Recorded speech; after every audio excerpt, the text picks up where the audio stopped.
Salam sejahtera semuanya. Pada kesempatan kali ini kita akan membahas tentang sirosis hati. Sirosis hati berdasarkan batasan histologi dari WHO adalah suatu proses kelainan hati yang ditandai dengan adanya fibrosis dan perubahan bentuk atau arsitektur yang normal dari hati ke bentuk struktur nodul-nodul yang abnormal. Klasifikasi sirosis hati dibagi menjadi klasifikasi berdasarkan morfologi dan klasifikasi berdasarkan etiologi.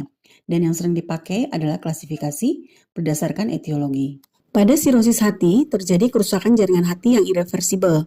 Walaupun pada beberapa keadaan dikatakan dapat reversibel apabila faktor penyebab dihilangkan.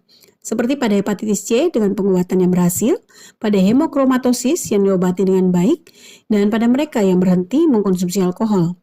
Tanpa melihat apa penyebab dari sirosis hati, maka gambaran patologi sirosis hati terdiri dari berkembangnya fibrosis yang mengakibatkan terjadinya distorsi arsitektur dari hati dengan pembentukan nodul-nodul, sehingga mengakibatkan berkurangnya massa dari sel-sel hepatosit dan fungsi dari sel-sel tersebut, dan juga perubahan dari aliran darah di dalam hepar.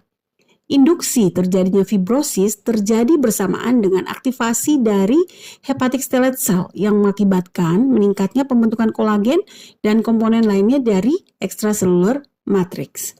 Di sini kita bisa melihat penyebab daripada sirosis hati, di mana sirosis hati dapat disebabkan oleh hepatitis virus, alkohol, autoimun hepatitis, biliary cirrhosis, non-alcoholic steatohepatitis, penyakit-penyakit metabolik, cardiac cirrhosis, dan cryptogenic cirrhosis atau penyebab yang tidak diketahui. Pada pasien sirosis hati didapatkan dua stadium, yaitu stadium kompensata dan stadium dekompensata. Pada stadium kompensata biasanya belum ada keluhan atau gejala dan masih tampak stabil. Sedangkan pada stadium dekompensata pasien mulai ada keluhan atau gejala, di mana mulai muncul keluhan atau gejala dan komplikasi akibat gangguan pada hati, akibat hipertensi portal, dan gangguan fungsi hati. Hipertensi portal merupakan komplikasi yang bertanggung jawab untuk terjadinya asites dan varises esofagogastrik yang paling sering timbul pada pasien dekompensasi. Sedangkan hilangnya fungsi sel-sel hati mengakibatkan timbulnya ikterik, gangguan koagulasi, hipoalbumin yang akan berkontribusi untuk menyebabkan terjadinya portosistemik ensefalopati. Pada pasien yang sudah mengalami dekompensasi inilah yang harus dipertimbangkan untuk dilakukan transplantasi hati. Berdasarkan klasifikasi menurut konsensus Baveno 4, stadium sirosis hati dibagi menjadi 4 stadium. Stadium 1, tidak ada varises dan tidak ada asites. Stadium 2, sudah ada varises tapi tidak ada asites. Stadium ketiga, ada asites dengan atau tanpa varises. Stadium 4, ada perdarahan dengan atau tanpa asites. Kelompok sirosis hati kompensata di sini adalah stadium 1 dan 2, sedangkan kelompok sirosis hati dekompensata adalah stadium 3 dan 4. Sekarang kita akan membahas bagaimana mendiagnosis sirosis hati. Mendiagnosis sirosis hati berdasarkan anamnesa, maka kita akan dapatkan keluhan-keluhan seperti yang terlihat di sini. Ada keluhan berupa rasa lemah, letih atau lesu, kemudian berat badan yang menurun, ada keluhan mata yang kuning, ada keluhan perdarahan gusi, bisa ada keluhan nyeri perut, kemudian ada juga keluhan berupa libido yang menurun, kemudian keluhan perut yang terasa membuncit, atau BAK yang berwarna kuning seperti teh, dan juga bisa kita dapatkan dari anamnesa riwayat pernah mengalami sakit kuning, atau riwayat mengkonsumsi alkohol, atau riwayat muntah darah maupun berak darah. Pada pemeriksaan fisik bisa kita dapatkan gejala atau tanda-tanda akibat kegagalan fungsi hati dan hipertensi portal. Pada kegagalan fungsi hati bisa kita ketemukan adanya ikterik, adanya spider nevi, ginekomasti, asites, rontok bulu ketiak, eritema palmaris, white nails.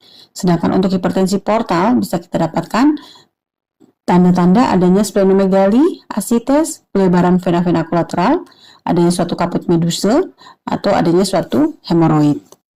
Pada gambar ini kita bisa melihat gejala-gejala yang ditimbulkan oleh karena hipertensi portal dan kegagalan daripada fungsi hati. Pada gambar ini bisa kita lihat gambaran suatu eritema palmaris pada pasien sirosis hati yang berupa gambaran kemerahan pada telapak tangan di daerah tenar dan hipotenar.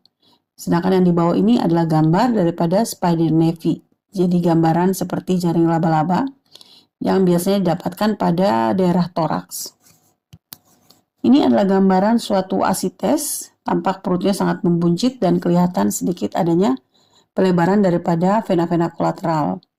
Kemudian yang di bawahnya lebih jelas lagi vena-vena kolateral dan tampak kulit yang ikterik. Sedangkan yang sebelah atas kiri ini adalah suatu gambaran dari pelebaran vena-vena kolateral yang semakin menyolok yang akan membentuk kaput medusa. Seperti yang kita lihat gambar di bawahnya, ini adalah suatu kaput medusa akibat pelebaran daripada vena-vena kolateral di abdomen. Setelah anamnesa dan melakukan pemeriksaan fisik, lalu kita curigai bahwa pasien ini menderita suatu sirosis hati, maka untuk menegakkan diagnosis sirosis hati dan mencari penyebab sirosis hati, maka kita lanjutkan pemeriksaan laboratorium dan pemeriksaan penunjang.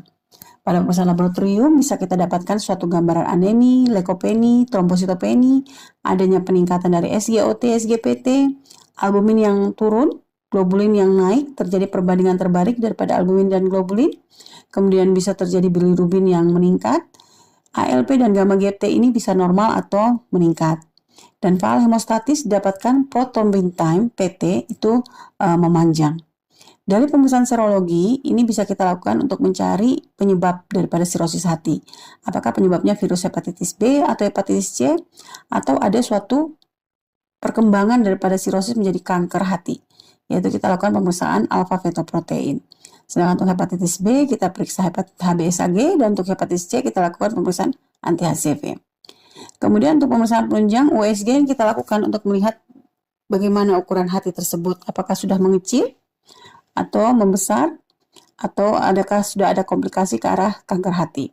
Kemudian bagaimana kondisi-kondisi vena portanya, kemudian bagaimana dengan lien pembesaran limfanya, dan juga dari USG bisa kita melihat adanya suatu asites. Untuk diagnosis sirosis hati ini bisa kita lakukan pemeriksaan lebih lanjut yang lebih canggih, yaitu suatu pemeriksaan endoskopi, di mana dengan pemeriksaan endoskopi kita bisa melihat ada tidaknya komplikasi akibat sirosis hati, yaitu ada tidaknya varis esofagus dan gastropati. Di mana pada gambar ini kita lihat gambar di atas ini adalah gambar daripada esofagus dan gaster atau lambung yang normal, sedangkan gambar yang di bawah adalah gambar dari varises esofagus, di mana terjadi pelebaran dari vena-vena di esofagus.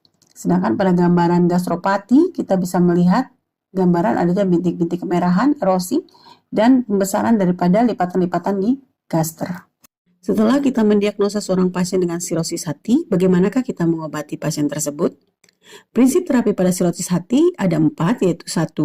Mencegah kerusakan hati lebih lanjut. 2. Mengobati komplikasi sirosis hati. 3. Mencegah terjadinya kanker hati. Dan yang keempat adalah transplantasi hati. Untuk mencegah terjadinya kerusakan hati lebih lanjut, maka dianjurkan untuk pasiennya dapat istirahat dan membatasi aktivitas, diet tinggi kalori tinggi protein, diberikan multivitamin, hindari dari obat-obat yang dapat merusak hati, kemudian hindari penggunaan alkohol, hindari obat-obat NSAID, dan mengobati virus hepatitis B dan hepatitis C apabila ada pada pasien. Apabila pada pasien timbul komplikasi-komplikasi akibat sirosis hati, maka kita juga harus memberikan pengobatan terhadap komplikasi-komplikasi tersebut.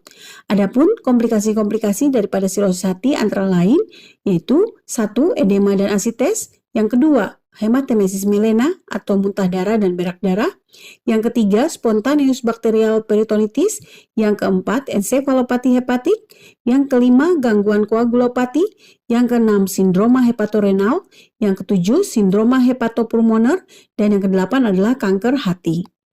Bagaimana prognosis sirosis hati? Untuk prognosis sirosis hati tergantung ada tidaknya komplikasi akibat sirosis hati.